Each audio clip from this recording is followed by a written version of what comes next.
प्रेम शुक्ल, आपसे सवाल पूछता हूं। आप आज इसलिए महत्वपूर्ण है क्योंकि आपने बाला साहब के साथ काम भी कर रखा है। और पहला दूसरा पॉइंट, शिवसेना कह रही है, संजय राउत कह रहे हैं, श्रीमान संजय राउत कह रहे हैं कि एमएनएस आपका ढोल पीट रही है।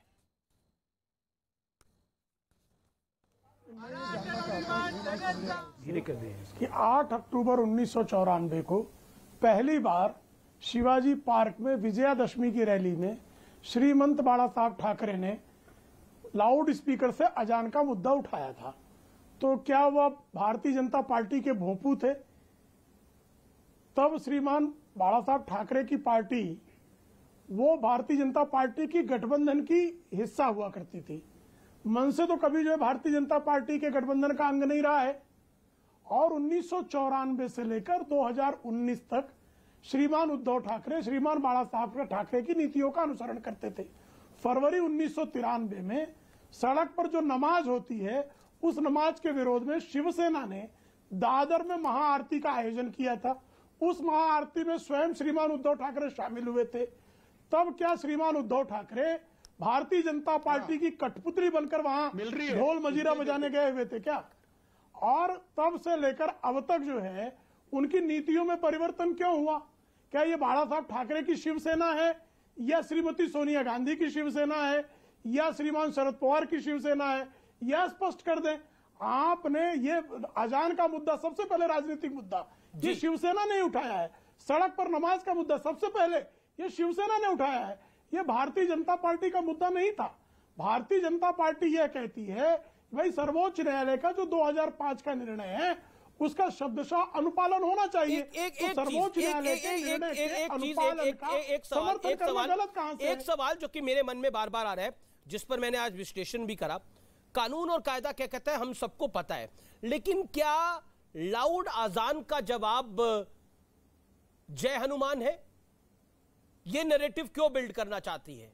नहीं, वो तो बहुत अच्छा सवाल है अमीश जी। देखिए, उन्होंने श्रीमान राज ठाकरे को जो मैंने सुना, या श्रीमान बाला साहब ठाकरे को जो मैं सुना करता रहा, ये नहीं कह रहे कि हम हनुमान चालीसा पढ़ना हमारी प्रतिबद्धता है। वो कह रहे हैं कि अगर आप मस्जिदों से जो 5 वक्त आप जो लाउड स्पीकर से अजान दे रहे हैं, यदि सरकार इस अजान को बंद नहीं करती, सर्वोच्च न्यायालय के निर्णय का अमलीकरण नहीं करती, ठीक है। 16 विविध उच्च न्यायालयों के निर्णय का अमल नहीं करती, तो हम विरोध में ये करेंगे।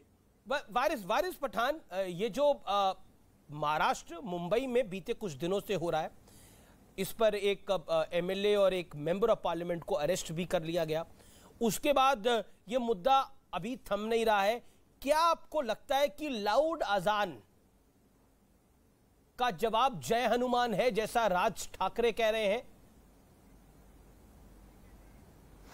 कि अमीश भाई, देश संविधान पे चलेगा, रूल ऑफ लॉ पे चलेगा, ना ही कि किसी के अल्टीमेटम से चलेगा, ना किसी की धांधली से चलेगा, ना किसी की दादागिरी से चलेगा।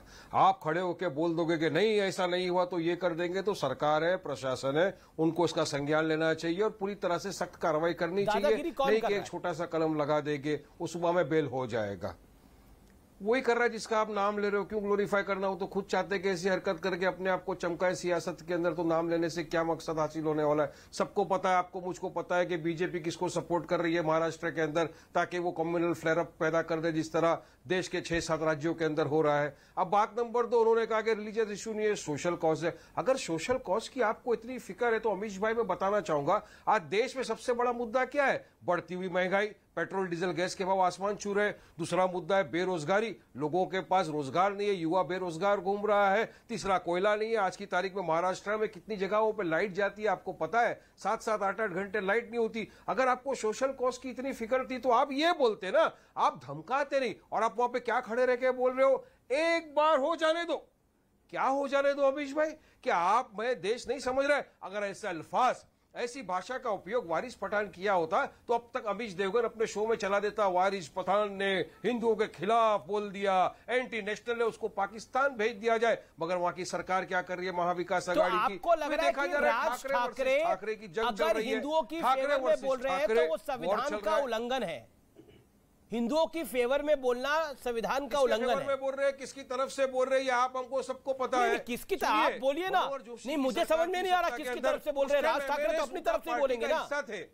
सुनिए, और आप संविधान की बात कर रहे हो। साल 2005 में सुप्रीम कोर्ट ने क्या कहा था? बिल्कुल, तो 6 मई 2020 को इलाहाबाद हाई कोर्ट ने क्या कहा था? संविधान पे देश चलेगा।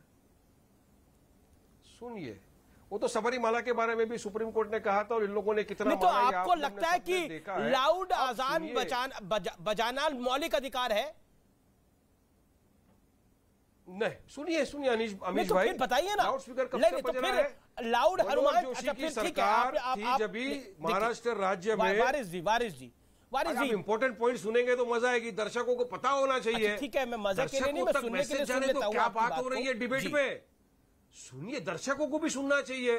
दर्शक देख रहे, करोड़ों के हिसाब से देख रहे हैं आपका चैनल। अमीश भाई, मैं दर्शकों की जानकारी के लिए बताना चाहता हूं कि मनोहर जोशी की सरकार महाराष्ट्र की सत्ता में थी, उस टाइम एमएनएस उनका हिस्सा था। आज जो उनके मंत्री खड़े रह के बोल रहे हैं वो होम मिनिस्टर थे नंदगांवकर साहब, तब भी अजान हो रही थी, तब क्यों नहीं रुकाया इन्होंने? नहीं, क्योंकि ये पैटर्न चल रहा है, सबसे बड़ा हिंदू कौन, कंपटीशन चल रहा है। भाजपा सोचती है कि हम हिंदुत्व आइडियोलॉजी को मानते हैं, शिवसेना सोचती है नहीं हम हिंदुत्व की आइडियोलॉजी को मानते हैं। भाजपा बोलती है, उनका एक्स सीएम बोलते हैं कि जब बाबरी मस्जिद, हमारी बाबरी मस्जिद को जब इन्होंने शहीद किया तो उस वक्त वो वहां पे खड़े थे, तो शिवसेना वीडियो चलाती है कि नहीं वो नहीं थे, हम थे, हम नहीं थे, ये थे। अब ये दोनों के चक्कर के अंदर फंस कौन गया है? देश का वो आपका सवाल जो है उसका जवाब तो ये हिजाब से शुरू किया, लेकिन इंटरेस्टिंग ये है, लेकिन इंटरेस्टिंग ये है कि वो सेना कांग्रेस के साथ है और एनसीपी के साथ है। लेकिन देखिए, मैं वापस विषय पर आता हूं। जो विषय है वो बड़ा महत्वपूर्ण है। आपने बोला कि लाउड अजान जो है वो ऐसा कोई विषय नहीं है, लेकिन एक बात बताइए, फिर लाउड हनुमान चालीसा क्यों विषय है? अगर लाउड अजान बजती है तो बजने दीजिए, हनुमान जय हनुमान भी होने दीजिए। लाउड क्या जा रहा है फिर? दोनों तरफ से होना चाहिए, फिर एक तरफा क्यों? वारिस आप ही से सवाल है मेरा, 30 सेकंड में जवाब दीजिए। अच्छा, मेरे से सवाल किया तो मेरा जवाब, अगर लाउड अजान चलता है तो फिर जय हनुमान लाउड क्यों नहीं चल रहा? का पालन सबको करना चाहिए। नहीं तो करिए ना, आप चिल्लाइए, जोर जोर से चिल्लाइए, जोर जोर से पढ़िए। अभी अचानक से क्यों? अरे मैं इसलिए बता रहा हूं, एक पैटर्न चल रहा है अमीश भाई। ये पहले शुरू किया हिजाब से चालू कर दिया, हलाल मीट के ऊपर ये लोग आ गए। जहांगीरपुरी में आपने क्या देखा, कौन से कानून कायदे का पालन किया लोगों ने? बिना नोटिस के जाके गरीबों के, मुसलमानों के झोपड़ों को तोड़ दिया। करौली की भी बात करिए ना, करौली में भी यही हुआ, और अब आ गए लोग लाउड स्पीकर के ऊपर। अरे आप कायदे कानून का पालन नहीं करेंगे, आप थ्रेट करेंगे। और ठीक है, प्रेम शुक्ला जवाब, quick reply. Prem Shukla quick reply. 49 का नोटिस दे दिया। अरे मैं करता तो 12-13 धाराएं मेरे पे लगा दिया होता अब तक। अब जरा इनकी बात हो जाए, जरा चुप हो जाए। ठीक है, okay Prem Shukla quick reply करते हैं अमीश भाई। जी हम राज्य का माहौल खराब नहीं करना चाहते। देखिए, राज्य को उनके खिलाफ संज्ञान लेना चाहिए। पुलिस है, प्रशासन है। माहौल खराब कौन कर रहा है? माहौल खराब कहां से हो रहा है? आप और सर्वोच्च न्यायालय के निर्णय के बावजूद लाउड के बीच में बोलने अगर इनको शांत कराइए। ये इनकी अभद्रता करना इनका अभ्यास है, किंतु मैं बीच में नहीं बोलता किसी के। देखिए, आराम से जरा शांत हो जाए, आपका हो गया समय। अब मुझे उत्तर देने थे, मुझसे प्रश्न पूछा अमीश जी ने। देखिए, अब तो इस तरह के आरोप तो एमआईएम पर भी लोग लगाते हैं कि आप भारतीय जनता पार्टी की बी सी टीम है। उसी तरह का आरोप लोग मनसे पर भी लगा रहे हैं। तो मनसे पर लगे आरोप उसी तरह के आरोप है जैसे एमआईएम पर लगते हैं। एमआईएम कोई भारतीय जनता पार्टी की बीसी टीम नहीं हो सकती, दूर दूर तक नहीं हो सकती। उसी तरह से मनसे भी एक इंडिपेंडेंट राजनीतिक दल है, उसका अपना एजेंडा है। जी। अब दूसरी बात जहां तक रही, सर्वोच्च न्यायालय का निर्णय, 16 हाईकोर्ट का निर्णय, इन निर्णयों का अनुपालन करना क्या सरकारों का दायित्व नहीं है? और यदि कहीं अनुपालन नहीं हो रहा हो तो अगर कोई राजनीतिक दल उसके अनुपालन के लिए आंदोलन की चेतावनी दे तो इसमें गलत कहां से है? प्रेम शुक्ला, मैं वापस आपके पास लौट के आऊंगा। मेरे साथ केंद्रीय मंत्री